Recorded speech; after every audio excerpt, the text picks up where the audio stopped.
Hello students. तो हम जो बात कर रहे थे लास्ट क्लास में, हमने इस चैप्टर का रिवीजन किया और उसमें हमने आपको कुछ क्वेश्चन दिए थे और उनमें से एक क्वेश्चन था पदार्थ की तीन अवस्थाएं ठोस, द्रव तथा गैस, इनमें अंतर करना था। ये आपके पास एक क्वेश्चन था, तो उसका हम डिस्क्रिप्शन करते हैं थोड़ा सा। जैसे देखिए, ठोस ठोस का निश्चित आकार होता है, आकार उसका निश्चित होता है, उसको नापा जा सकता है, लंबाई, चौड़ाई, ऊंचाई सब पता किया जा सकता है। अगर वह द्रवित अवस्था में होगा तो कोई निश्चित आकार नहीं होगा उसका, ठीक है। जिस बर्तन में डाल देंगे, जहाँ रख देंगे, वहीं उसका उसी का आकार धारण करेगा। गैस का अनिश्चित आकार होता है, गैस का भी कोई निश्चित आकार नहीं है। जहाँ हम रखेंगे, जिस बर्तन में रखेंगे, ये वहाँ उसकी आकृति धारण कर लेगी। इसी तरीके से ठोस का निश्चित आयतन होता है, यानी उसकी आकृति जो आयतन है, आकार है, वह निश्चित है। लंबाई, चौड़ाई फिक्स है, ऊंचाई फिक्स है, तो हम उसका आयतन भी फिक्स मानते हैं। जबकि द्रव्य का निश्चित आयतन होता है, द्रव्य का भी आयतन 1 लीटर है, 2 लीटर है, तो यह भी निश्चित ही है। जबकि गैस का अनिश्चित आयतन है, माना अगर उसको 5 लीटर के सिलेंडर में अगर 1 लीटर भी गैस होगी तो वो पूरे सिलेंडर को घेरे रखेगी, ठीक है। अगर मान लीजिए एक कमरे में थोड़ी सी गैस छोड़ दी जाए तो वो पूरे कमरे को, यानी पूरे कमरे में उसके अणु फैल जाएंगे, तो उसका आयतन जो है वह निश्चित नहीं रहता।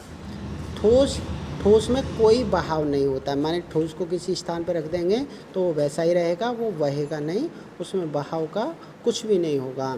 जैसे द्रव है, द्रव में बहाव होता है, वैसे ही गैस भी बहती है।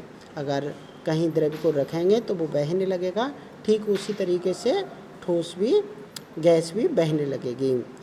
ठोस के कण अत्यंत आस पास होते हैं। जो ठोस के जो अवयवी कण हैं जिनसे मिलके पदार्थ बना है, अर्थात उसके अणु हैं, वह बहुत पास पास होते हैं, अर्थात और कह सकते हैं इनका मॉलिक्यूलर स्पेस,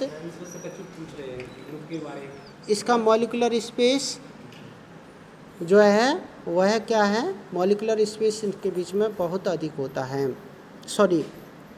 कम होता है।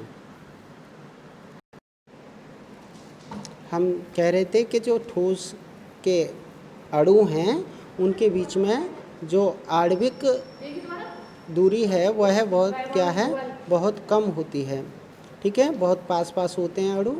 जबकि द्रव है, द्रव के कणों के बीच रिक्त स्थान रहता है, अभी कण जो है वह थोड़ा दूर दूर होते हैं। जबकि गैस के कणों के बीच में बहुत अधिक रिक्त स्थान होता है, अर्थात उनके बीच में जो है क्या कहते हैं उसे, इंटरमोलिकुलर स्पेस इनका बहुत अधिक होता है। ऐसे ही ठोस के अंदर संपीड्यता नगण्य होती है, अर्थात इनको दबाया कम जा सकता है, जबकि द्रव को अधिक दबाया जा सकता है ठोस की तुलना में। जबकि गैसों को बहुत ज़्यादा संपीड़न किया जा सकता है, बहुत ज़्यादा अधिक दबाया जा सकता है। यानी 1 लीटर गैस अगर पूरे सिलेंडर में भरी हुई है, पूरे सिलेंडर में 15 लीटर 14 लीटर में भरी हुई है, तो उसको संपीड्य करके 1 लीटर में ही भरा जा सकता है। इसी तरीके से ठोस के कण जब बहुत पास होते हैं तो कहा जाएगा ठोस के कणों में आकर्षण बहुत अधिक होता है, जबकि द्रव के कणों में ठोस की अपेक्षा कम होता है, जबकि गैस के कणों में आकर्षण नगण्य के समान होता है। तो इस तरीके से हमने ये जाना पदार्थ की तीनों अवस्थाओं में क्या अंतर है, ठीक है।